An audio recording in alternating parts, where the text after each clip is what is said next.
Hello everyone, welcome back to the channel. First of all, Happy New Year. I've been a little bit quiet lately, and that's because I've been in a luxury brand project. Although I cannot tell you much about it, it made me reflect a lot on my journey in this industry.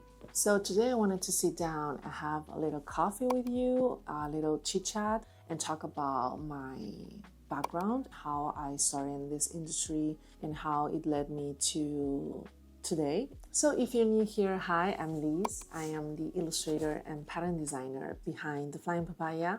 I create commissions, teach classes online, have a digital course, and share tutorials and vlogs on YouTube. Before all of this, I spent almost a decade working on luxury fashion, and that's where the story begins. So to start from the beginning, I am Chinese. My parents are Chinese, but I grew up in Spain. I studied linguistics at the university. I always loved to draw. I love being creative. At that time, there was no Instagram, no digital world like we now know. So we always thought like the art, it's not a path that I can take. So I started to work and study everything for a career and a stable job. That's how I left my art in the background because it wasn't for me. So from the very beginning, when I was 5, 6, 7 years, I was always drawing. Then when I finished university, before I finished it, I started to work on a luxury brand because one day my mom had a friend who came to visit, and she said, "Can you come with me?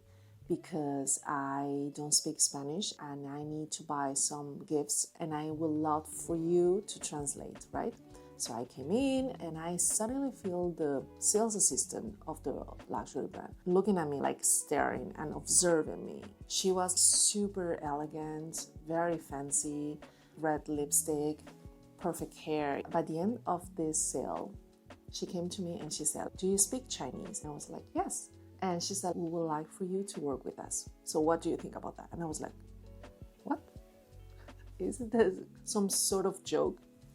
So I interviewed, I started there, and I was working like part-time. Thursday, Friday, Saturday, I was working. And the rest of the week, I was studying. When it arrived to Thursday, I was running to go to my job. I'm talking about more than 10, 15 years ago. At that time, in Madrid, there were no sales assistant, Chinese, Asian sales assistant in stores. Now you see it everywhere, right? And that's because it was an emerging market and they needed people who speak different languages. So that's how I started. It was such a great school for me. In terms of how things look beautiful, how will they talk about the story behind a product? And I think that was some very special part for me because I've never learned to talk about a product like this. My parents had a jewelry bijou store, and it was like something that the competitors could have, right? And so that made me think about how can I stand up in a different way to talk about products and things that nobody has, or at least that you have in a different way. So 6 years and a half passed. I spoke with clients. I had the opportunity to speak in Chinese, English, but yeah, that was a really great experience for somebody who was at uni. So 6 years and a half passed and I went to China to complete my studies in Chinese. If you are Asian like me, you know that you are 90% of the day learning one language, one culture, but at the end of the day, you know you are part Chinese and you need to go back and see how is the life there. And so when I come back, I started to work full-time there. But at that time, I felt like working only in a store was a little bit small for me. I wanted to see the world. I wanted to see different cultures, different countries. And I felt like the store itself was a little bit limiting. I also had another moment of luck because somebody came to the store disguised as a client. By the end of the sale, they gave me their card and said, "Call me."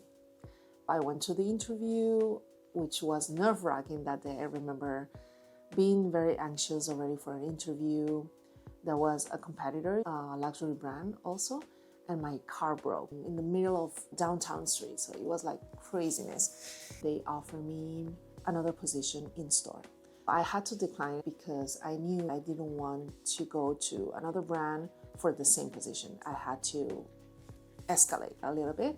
I declined it and I thought, that's it. This brand, it's not for me. Some weeks passed and I received a phone call from Italy. And so they said to me, like, can you come here for an interview? And they offered me a position of buyer for Europe retail.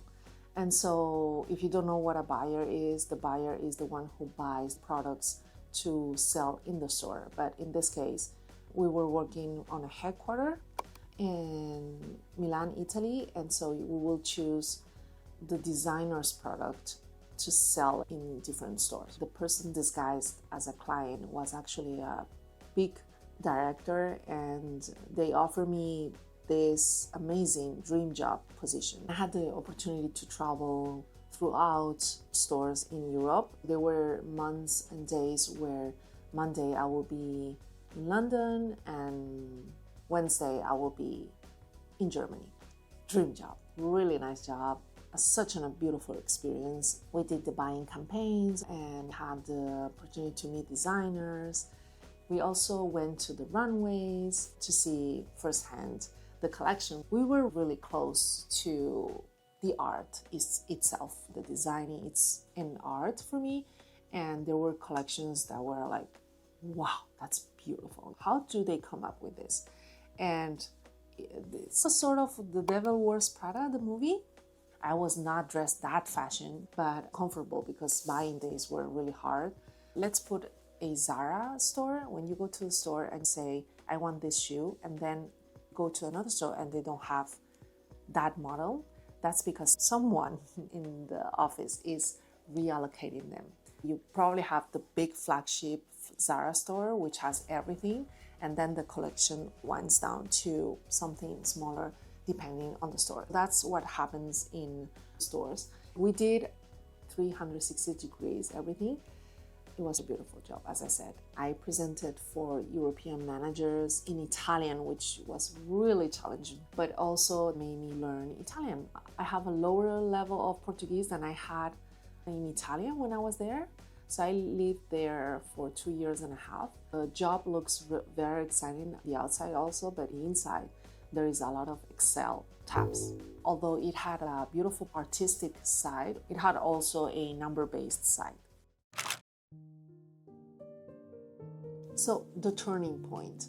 At the time, my husband was my boyfriend. We were living separately, like almost for 3 years. I was living there alone in Italy. I don't have any problem living alone, but not having my family, my boyfriend, my usual friends, made me a little bit stressed with the job itself. And so my health had a problem in my back. I had a little infection, and due to stress. Basically, my health was at stake, not heavily, but enough to make me reconsider that this job maybe is not perfect if I'm not okay. So I finished the last buying campaign. I had no other job waiting for me, but I decided to come back to Madrid. So at that time, my boyfriend and we were having like several interviews for job opportunities. Do you want to work in Mexico for this position? Do you want to work in Germany? At some point I said to my husband, look, there's millions of jobs with international profiles here, there, far enough, and we can be separated all of our lives if you want to. At some point we need to decide what do we want to do with our lives and our home and everything. At that time we didn't have kids, so it was a different time. And so we decided to come back to Madrid. He proposed to me when I was in Milan. I was 2 years engaged, and at some point you want to get married and do everything you need to do. And so I decided to settle down, left my career, because at some point you have to see what's important in your life. And we got married in a beautiful palace in Madrid. I kept doing interviews, but the position I had was only for headquarters for luxury brands. It was only in Paris, Milan, or big cities. There was nothing in Madrid for me. So I took a sabbatical. I didn't know what to do. I was figuring out what I wanted to do next. I knew I liked the luxury brand, but I was a bit tired of troubles and I wanted to be cozy at home. Okay, sip. Then I became a mother. My first son, Didier, was born, and I was juggling my time. When he was 1.5, I decided to draw again, but for myself. I knew that in my childhood, I used to draw like in paper, but now I see a lot of people drawing digitally. How will you come up with a design on a packaging? And I was always curious, and I always thought that it was a big device or something that it was like very far from me. So when my son was 1.5 years between naps, it's when I created the Flying Papaya. I started because I saw somebody on YouTube. I'm a big consumer of YouTube, so you can expect it, that I saw somebody creating their own stickers on an iPad, which was like not very overwhelming for me. It's an iPad, right? Everybody knows what's an iPad. I saved money and I decided to buy the smallest iPad with the Apple Pencil. My husband said, why are you going to buy the 9.7 inches at that time? I think now the size doesn't exist anymore, but he said, if you don't like it, still is an iPad that you can use for your normal day. Thank God that he told me that, because after 1.5 years or 2, that iPad was too small for me. And now I have the 12.9 inches, the biggest one, I think. So I created the Flying Papaya because I wanted to create a shop. And so a friend of me said, it doesn't grow overnight. So if you want to start and create an audience. So I thought for a long time the name, because I didn't want to be just my name. I wanted something playful, something related to me, but without being my name. And so I am a lover of papayas. I love all kinds of fruit, and decided papaya was a playful like papaya, like pumpkin. But basically, I started Instagram and an Etsy shop with stickers, and now I have prints. And I dive deep to learn how the iPad and how Procreate was. At the time, I was a little bit alone because this job is a little bit solitary, so I didn't have a lot of friends. So I learned it by myself and joining here and there some workshops. And I remember like the blending mode multiply took me forever to understand how this blend mode functioned. But now I laugh because it's so easy. Years after, they contacted me to create a digital course online to another platform. And so I have a small course about how to start on Procreate from the beginning to a final illustration. There are bite-sized classes, which is really easier to learn. I also learned in 2020 what was surface pattern design, because this is something that I always loved. I always see the packaging and I say, wow, how beautiful is that? I love someday to create packaging like this with flowers and birds and animals in my style. I learned what a surface pattern design is in a long 8 weeks course that changed everything. 2020 was a very powerful year for me creatively. Today I create commissions, I create calendars, and I also share tutorials and vlogs here on YouTube.